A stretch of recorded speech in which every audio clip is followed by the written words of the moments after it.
कहा जाता है जो अपने आप को छोड़कर दूसरे सभी को भूल जाए उसे स्वार्थी कहते हैं, और जो अपने आप को ही भूल जाए उसे पागल कहते हैं। तो आइए आज के वीडियो में कुछ शब्दों के बारे में जानने का प्रयास करते हैं। तो सबसे पहले स्वागत है आप सभी का कृष्णा की तरफ से APS कृष्णा गुरु जी के चैनल में। तो आज के शब्द है गद्य और पद्य। हिंदी भाषा के दो स्वरूप होते हैं, एक गद्य और दूसरा पद्य। तो गद्य तो जो कहानी वगैरह जो लिखता है उसे क्या कहते हैं? लेखक। जो गद्य यानी कहानी में लिखता है उसे कहते हैं लेखक। अगर कोई स्त्री लिखती है तो लेखिका। और जो कविता लिखे वो क्या है? कवि। पद जो लिखे कविता जो लिखे वो क्या है? कवि। और अगर कोई स्त्री लिखती है तो कवित्री।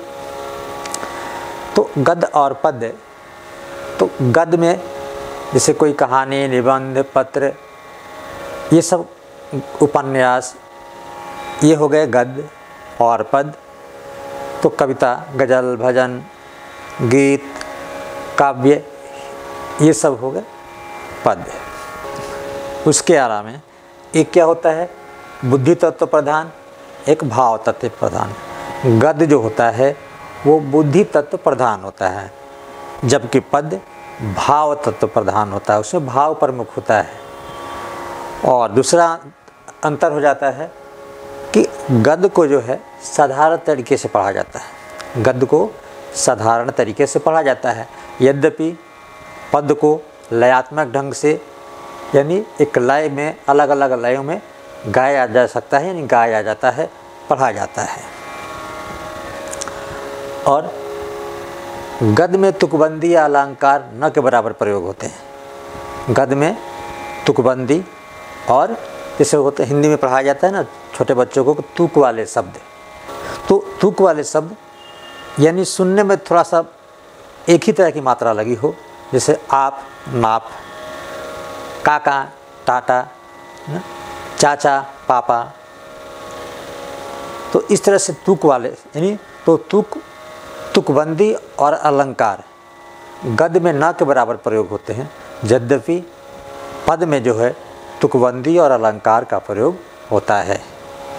जैसे छोटे बच्चे जो सीखते हैं, जो सबसे छोटा बच्चा होता है क्या बोलता है कि मछली जल की रानी है, जीवन उसका पानी है। तो रानी है, पानी है, सानी है, दानी है, इस तरह से ये तुक वाले शब्द आ गए। तो कविता जब भी कोई गीत या कविता लिखी जाती है तो तुक बनाया जाता है और उसके साथ अलंकार का भी प्रयोग होता है। इसके अलावा जैसे शब्द आता है गद्यांश, पदांश, दशांश, शतांश, सहस्त्रांश।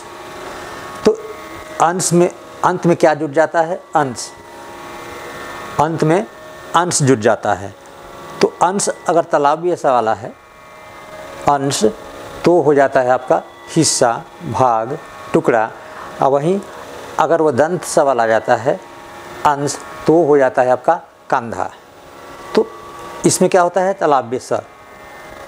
जैसे गद्यांश में, दशांश, शतांश सब में क्या है? अंश में तालाब्य स है, यानी हिस्सा। तो अगर जैसे गद्य से गद्यांश, तो गद्य का थोड़ा सा हिस्सा क्या कहलाया जाएगा? गद्यांश। पद्य का थोड़ा सा हिस्सा, उसका कुछ लाइनें क्या है? पदांश। जैसे कहानी वगैरह जो होती है उसमें लिखा रहता है अंत में चाहे शुरू में सारांश, यानी कहानी की मुख्य बातें निचोड़ के रूप में कम शब्दों में, यानी कुछ कहानी का वो हिस्सा सारांश। ऐसे ही कोई बात कहता है, कोई कथन कहता है, उससे कथन का कोई अंश हुआ तो कथनांश। जैसे दशांश गणित में पढ़ा जाता है, दशांश यानी 10वां अंश। एक कोई चीज़ है उसका 10वां हिस्सा। जैसे 1 रुपया है और उसका 10वां हिस्सा, दशांश, क्या हो जाएगा? 10 पैसा। जैसे 100 रुपया है और 100 रुपया कहा जाए कि 100 रुपया का दशांश यानी 10वां हिस्सा, यानी 1/10। तो 1/10 यानी 10वां हिस्सा जब करेंगे तो क्या हो जाएगा? 100 रुपया का 10वां हिस्सा 10 रुपया। तो ये हो जाएगा दशांश यानी 10वां हिस्सा। उस तरह से होता है शतांश यानी 100वां हिस्सा, 1/100। जैसे 100 का 100वां हिस्सा 1 रुपया। उस तरह से सहस्त्रांश होता है यानी 1000वां हिस्सा। तो इस प्रकार से आज की वीडियो में गद्य और पद्य और इससे जुड़े कुछ शब्दों के बारे में हमने जाना। तो वीडियो देखने के लिए धन्यवाद। छोटे हैं तो प्यार और आशीर्वाद।